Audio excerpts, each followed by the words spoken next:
Sometimes the greatest threats to your leadership are not the big fires that you can see, but it's the small cracks that you can't. And unfortunately, these cracks often form when the leader's deeper in your organization and you don't know anything about it until it's too late. Today, we're talking about leadership blind spots, how to see them and how to solve them.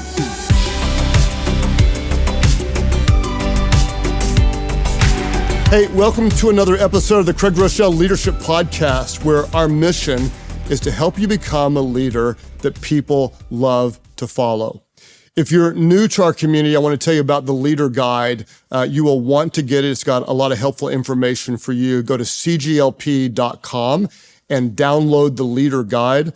Also, if this content is helpful to you, hit subscribe, write a comment, invite others to be a part of our leadership community, post on social media. If you tag me, our team may repost you. I'm going to work hard to bring content that helps you grow in your leadership.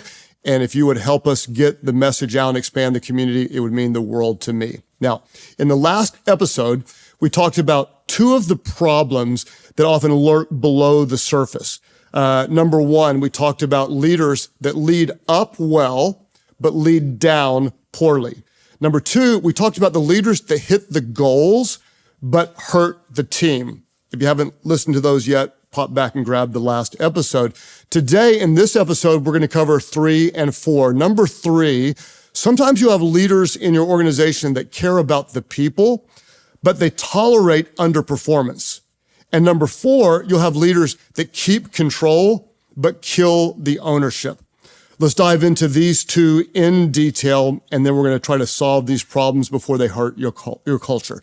Number 3, you're going to want to watch for leaders deeper in your organization that do care about people, but they tolerate underperformance. And this one is in many ways opposite of the first two that we talked about. It usually comes from a leader that has a really good heart, but even though they have a good heart, this actually still creates a big problem. What you'll see is you'll have a leader that genuinely does care about people. At least they believe they do, and they think they're doing a good job, but they don't know that what they think they're doing is actually hurting. And what they'll do is they'll listen to their leaders. They'll empathize with the people that report to them. Their heart is in the right place, but despite their effort and care, they end up unintentionally hurting the team, and the very people that they're trying to help end up in a worse place. Why? Because they won't confront what needs to be corrected. This is a common problem. They care about the team, and in an effort to keep everybody happy, they avoid tough conversations. They may excuse laziness, and they actually lower the bar occasionally just to keep the peace. And they think they're being loving. They think that they're being kind, but what they're really being is they're unclear. And what feels like love is avoidance in disguise.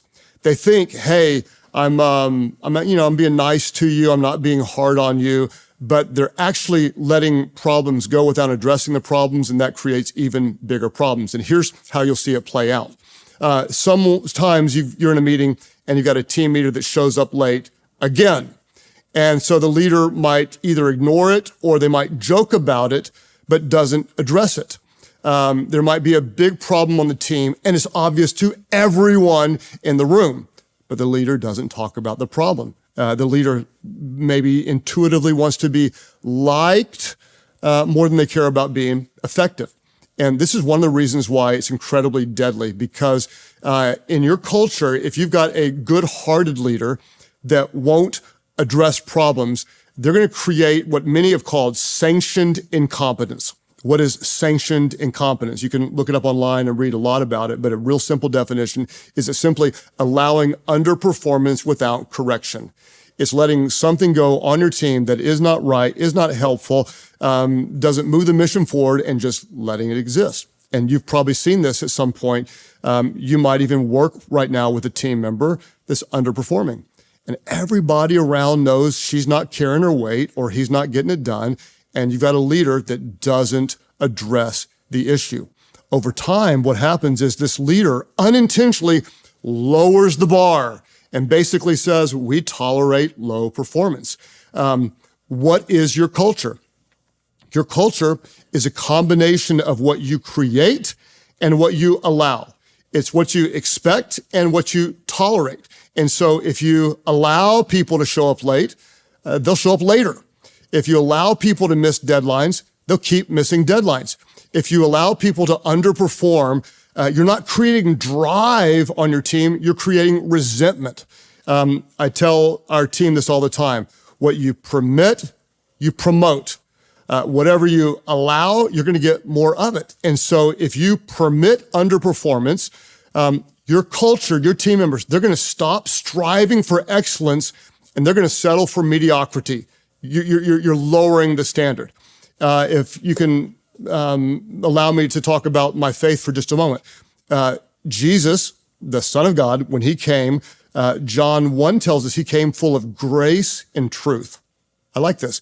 He was full of grace, forgiveness, kindness, and truth. A great leader is going to be full of grace. We care about people, we forgive, we have compassion, and truth. In other words, we care deeply and we challenge directly. That's actually loving. In fact, I would say the most loving thing you can do for one of your team members is not protect their feelings. The most loving thing you can do is tell them the truth. In the same way, if someone comes to me and says, hey, I see a problem, Craig, they're not being unloving if they try to help me get better. They're being unloving if they don't. Grace and truth. So if we as leaders just try to protect our team members' feelings, what are we doing? We're actually limiting their impact potential. And so our role as leaders is what? Is to tell the truth in love and help bring out the best in the people around us. So what do we watch for if we've got team members that are afraid to confront the problems? What do we watch for? I'm going to give you 3 things. The first one's very direct. Watch for responsibility avoidance. If you have a leader that knows the issues, knows there's a problem, doesn't address the problem, you have a problem with that leader. Watch for responsibility avoidance. And you'll see it. The longer you lead, there'll be some people that just kind of let the problems float and hope the problems get better. Small problems typically don't go away. Most of the time, small problems become big problems. So look for responsibility avoidance. Look for double standards. Sometimes you'll have a leader that's going to hold a few people accountable, but others get a pass. Why do others get a pass? Well, maybe because they're nice, maybe because they're new, maybe because they're a friend, maybe because they're really high maintenance and draining to confront.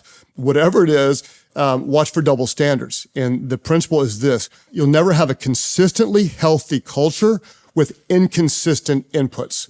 Your culture, your people won't perform with a certain standard if your standard is not clear. You'll never have a consistently healthy culture with inconsistent inputs. So watch for a lack of follow-through, watch for double standards, and then this is super important, watch for frustrated high performers.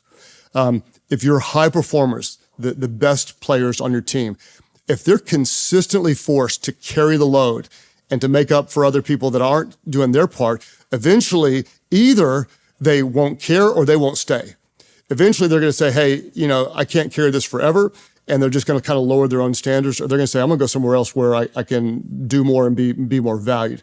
What do you do when you have a leader that won't confront? How do you help them? What you want to do is you want to teach them that clarity is kindness. Their goal is to be like, I want to be really kind. That actually being truthful and being clear, that is kindness. And that's the way you're going to help your team. And just give you a couple examples. Imagine I'm sick and I go to the doctor and the doctor looks at me and says, he knows in his mind, Craig's sick.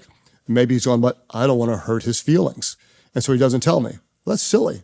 Any doctor's going to say, you're sick and this is what you need to do to get better. Or, those of you that are athletes, if you've got a good coach and maybe your swing is off and so you can't hit, well, because you can't hit, you're hurting the team. The coach is not going to ignore that. It's not loving to just say, oh, no big deal. Maybe the swing will get better. No, that's irresponsible. And so the same is absolutely true in leadership. If there is a problem, you have grace and truth. You're graceful, you're caring, but you tell the truth. The loving thing to do is to tell the truth. Let's say you're going to have a meeting to tell the truth to somebody. you're going to have a developmental conversation. I've covered this before, but I want to give you just kind of a brief overview. You go into meeting and you're going to have a kind and clear meeting. You're not going to be buddy-buddy. When you come in, don't say, hey, what's going on? Tell me about your weekend.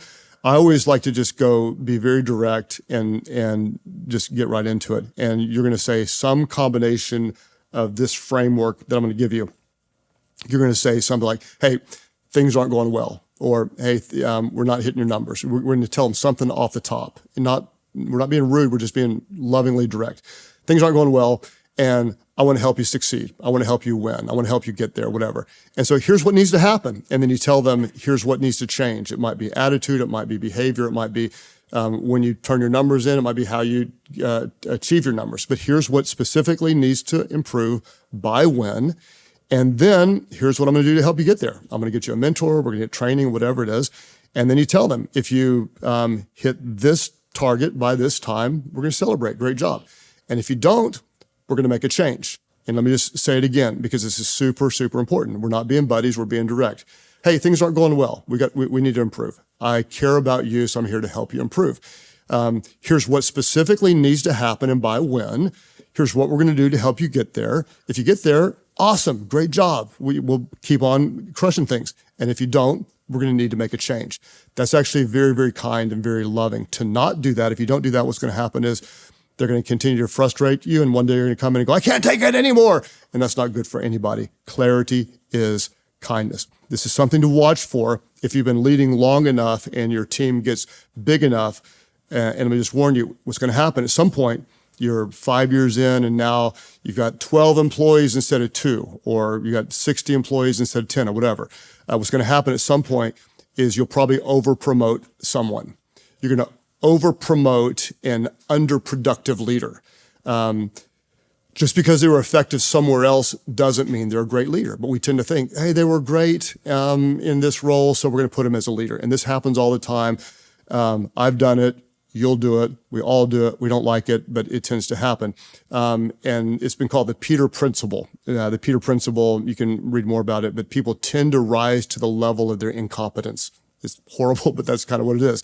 A person who's great in sales, like going, she's the best in sales, so we promote her to be a sales manager. Well, she may not be a great manager at all. And this is ridiculously common, especially in larger or more mature organizations. And you have to really be aware of that when you over-promote somebody. Now, if you have a team leader and they won't hold other people accountable, it's your role to help coach that leader to move them to a better place. If you've got a team leader and they're not addressing the other problems, they won't hold other people accountable, and they won't deal with the problem, eventually the problem isn't the problem deeper in the organization. Eventually that person is the problem. And I'm going to say the same thing to you, if I can just say it. If you don't deal with the problem team member deeper in the organization, eventually the problem team member isn't the problem. Eventually you're the problem. And I want to just say it that way because I've been there before. We've all been there. We got to call it what it is. Quick drink because you're getting me riled up. If you have a problem and you're hesitant to confront it, remind yourself, real leadership means caring enough to confront. Grace and truth. So you've got the leaders that they care about people, but they tolerate underperformance. The fourth thing we're going to talk about, the final one, is this. You've got some leaders that keep control, but they kill ownership. They keep control, but they kill ownership deeper in the organization. And again, this is a real common problem. You may not even know about it because these leaders, they really care. They care so much that they're overly controlling. And unfortunately, their deep care doesn't confront into empowering others, but it converts to being too controlling of other people. And the reason is because they care so much, and it feels scary to trust other people because they feel like it's safer if they keep control. But here's an important principle. What feels like control to them is interpreted as distrust to their teams. What feels like control, like I'm going to control the outcome, I'm being controlling. What it feels like to their team members, like, hey, I don't trust you to get this done. You're not good enough, smart enough, capable enough, so I've got to do it myself. And again, you probably won't notice this at first because that leader on your team, they have high expectations and they create some early wins. But make no mistake about it. When they hold on too tightly, they may think they're helping, they may think they're being effective, but they're inadvertently doing three things. They're limiting their team, they're suppressing initiative, and they're lowering the ceiling. Let's talk about them one by one. If they're too controlling, number one is they are limiting leadership development. When one of your leaders deeper in the organization holds all the control, it's almost impossible for the leaders under them to grow and get better. You'll see this sometime. You've got a high potential leader. And if you don't give them the chance to lead, if they don't get the reps that they need, if they're always watching the leader above them, but they're not leading, it's an incredible problem because you've got high potential leaders deep in the organization. And if they don't have the freedom to grow, have the freedom to lead, either they won't grow or they won't stay every single time. In fact, a controlling leader is one of the fastest ways to get rid of high potential leaders because high potential leaders need the chance to lead.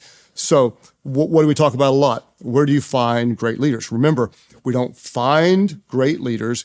You build them. You build them. And you don't build them by having them watch you do it all the time. You build them by giving them the chance to lead. I'll give you an unusual example. I've been a pilot for several years now. I've probably studied under 9 or 10, maybe 11 or 12 different instructors. I got my private pilot's license, I got my instrument rating, I got a type rating. I recently got my commercial rating. All the way back to private, I had a couple of extremes. I had one guy that had 21,000 hours, and then I had a couple of newer instructors that had like 400 hours, maybe 500 hours. There was one guy I took only one lesson from, only one lesson. He was a brand new CFI instructor, and he wouldn't let me fly anything. He always took control. He wouldn't let me taxi the plane. And why? He was so worried because he was inexperienced, and he had to have all the control. Then I was flying with this guy that had 21,000 hours, and he let me do everything. I mean, I'm like coming in with rough landings, and he's not worried, not nervous. I'm like, aren't you going to help? And he'd just sit there and smile. He goes, if I hold the controls, you'll never learn to fly. He said it over and over again. If I hold the controls, you'll never learn to fly. I was flying with a guy one time, and I said, like, what could I do to scare you? And he's sitting right seat. I'm flying up there, new and kind of scared. I said, what could I do to scare you? He goes, well, nothing. Like, what do you mean nothing? He goes, nothing. He goes, I've done this so long. You turn the plane upside down, whatever you do, I'd get us out of it. And I said, I couldn't do anything. He said, well, you're bigger than I am. So if you locked your arms and tried to drive it into the ground, maybe I couldn't break your arms and you could kill us that way. But that's the only thing. And I remember sitting there thinking, okay, that's like amazing leadership. When you've been around so long, you realize you have the ability to lead through most things. And if you take the controls, then other people can't learn to fly the plane. So I'm going to just kind of use that as an example to inspire you. You have leaders around you that have more in you, but you haven't trusted them yet. And the reason is you think, well, if I delegate it to them, they might not be very good at it. And that's true. So I'm going to ask you, like, what's the worst that could happen? Well, the worst thing that could happen is actually if you don't delegate at all. Because if you don't delegate at all, you're not going to create leaders. So you have to learn to go ahead and give up some control, maybe even lower your standards a little bit, let them learn, let them get better, and then one day they'll be flying great. So the leaders that keep control, they limit leadership development. The second thing they do is they suppress initiative. Why? If you have a leader doing it all, they're doing all the thinking and all the heavy lifting, the other leaders stop thinking for themselves. What's going to happen is they're going to wait, they're going to hesitate. Eventually they disengage. Why? Because they've learned their ideas don't really matter that much at all. And what happens? A controlling leader is going to kill creativity. Control kills creativity, which eventually kills motivation and buy-in. If someone's controlling everything, the great leaders beneath them don't feel like they have any ability to make a difference. And that's why so many people don't take initiative, because they don't feel trusted. They won't lead if they've only been told to follow orders. Let me say it this way. They won't act like owners if they're just treated like employees. You have to give them the chance to own things. And these ineffective leaders that are in your organization, they can cost you a lot because they're going to limit progress of others. These controlling leaders suppress initiative, And then the third thing they do is they lower the ceiling. Whenever you've got a few leaders that control everything, they slow the progress, I promise you. The reason is because they only have so much bandwidth. They may be really talented, but they can't make all the decisions. Progress starts to slow. And if everything depends on some leader out there, then that leader becomes the lid in his or her area. So how do you solve the problem? Again, let's get real practical. The first thing you want to do is you want to teach them not to delegate tasks, but to delegate authority. And there's a difference. I've said it a million times over. I'll say it a million more times. So important. A lot of leaders think they're delegating when they delegate tasks. Go do this thing, junior leader, just like I told you to. That's not true delegation. True delegation is delegating authority. It's like, hey, I trust you. Go figure out how to get it done. There's a big difference. When you delegate tasks, you're creating followers. You're basically training people to do what you told them to do. When you delegate authority, like, hey, I believe in you, I trust you, you're creating other leaders. You're people who think for themselves and get things done. And so you're not just giving them an assignment, you're giving them responsibility. You're not just telling them what to do, but you're giving them the freedom to create a plan. And let me just tell you this doesn't mean you send them off and go like, I'll check with you when it's all done. You don't do that. You're going to coach them. You're going to watch them. You're going to give them feedback along the way. You're going to help them tweak it.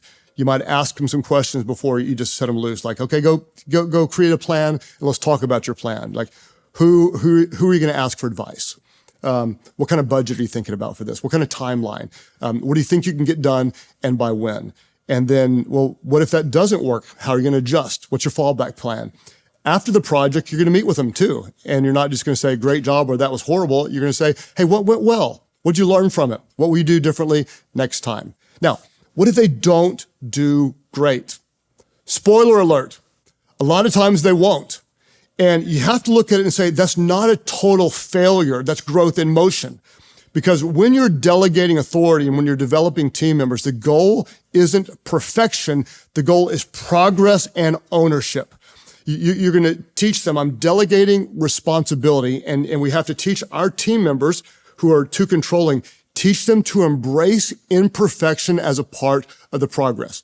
It just is. Help them believe the truth that you're not looking for immediate, flawless execution.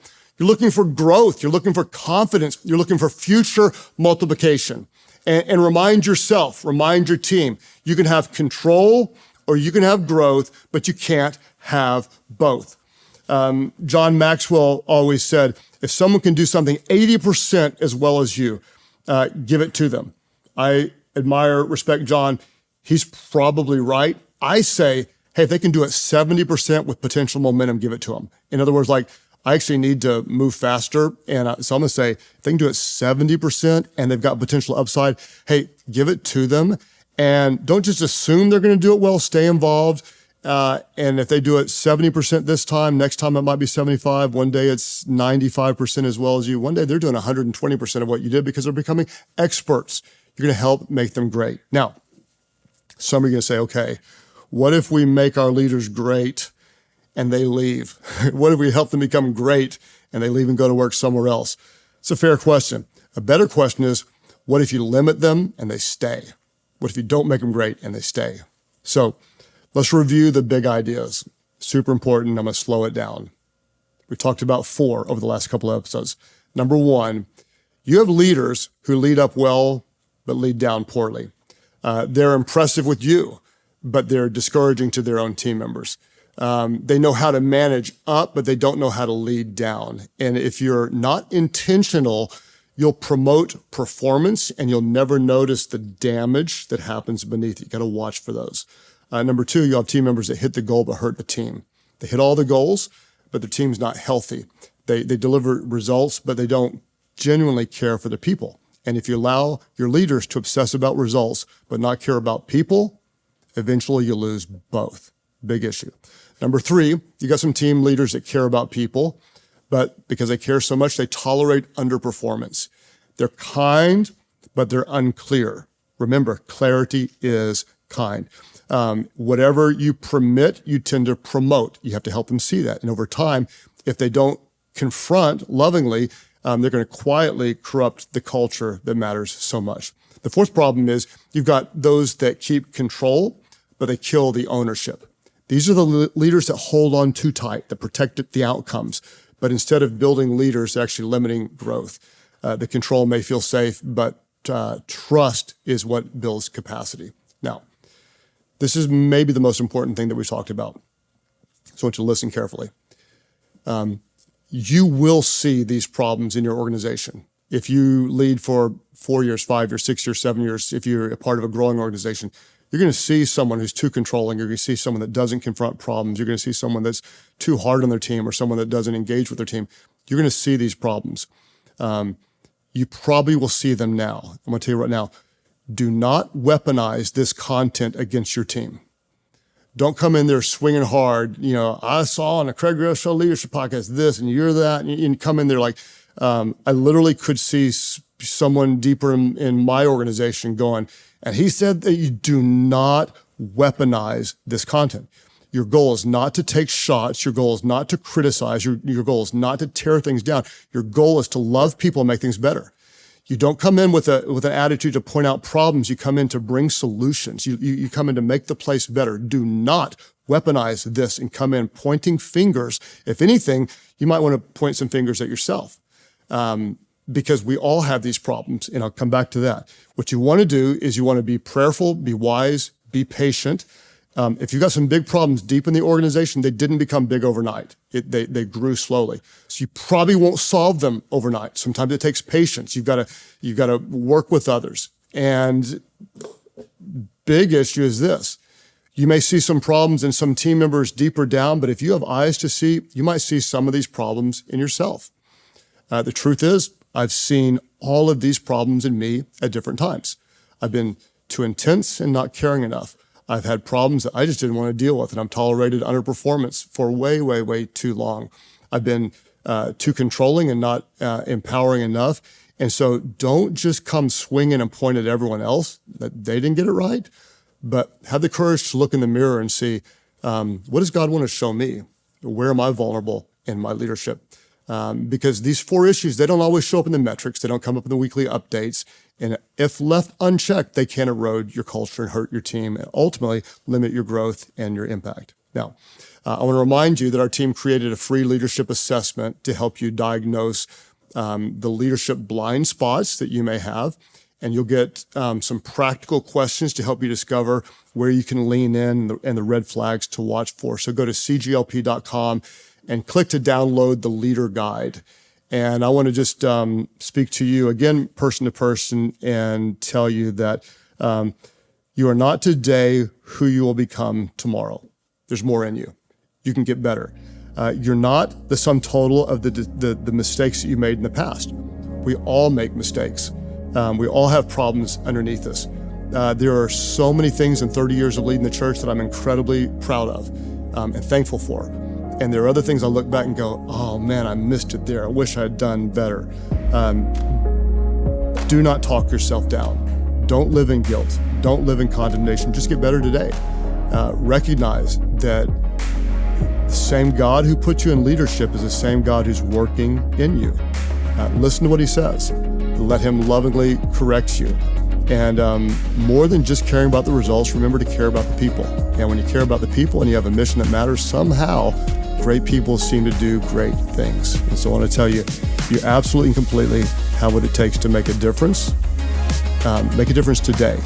If God shows you a problem today, address a problem today. You can't solve it all today, but you can do something today. Do something today to get better, because we know that everyone wins when the leader gets better. Hey, strong leaders don't just react to problems, they anticipate and solve problems. So click next for more content on solving problems to help you continue to grow in your leadership.